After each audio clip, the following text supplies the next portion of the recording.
amid a trade war between the US and China, a fresh complication for their troubled relationship. Today, we announced charges against two Chinese hackers, Zhu Hua and Zhong Shulong. The defendants used spear phishing to install malware that stole the usernames and passwords of employees of the victim companies. Without offering specific evidence, justice officials say the pair belong to a Chinese government-backed group called APT-10, connected to China's main intelligence agency. They allegedly spent at least 12 years hacking computer networks from Brazil to the United Kingdom and targeted 45 US companies, all aimed at stealing trade secrets and personal information to give China a technological edge. Members of APT-10 stole personal confidential information, including social security numbers and dates of birth, from over 100,000 Navy personnel.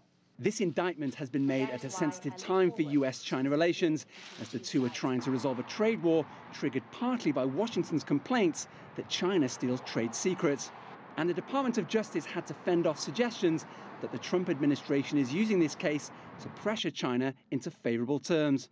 We have a responsibility to investigate cases based on the facts. We need to apply the law and make independent decisions about what steps to take. So our decisions about whether or not a case merits prosecution are not affected by any other political considerations.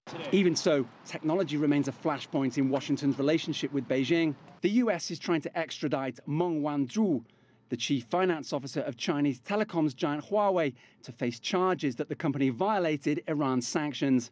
The firm has been banned from the US over claims it threatens national security.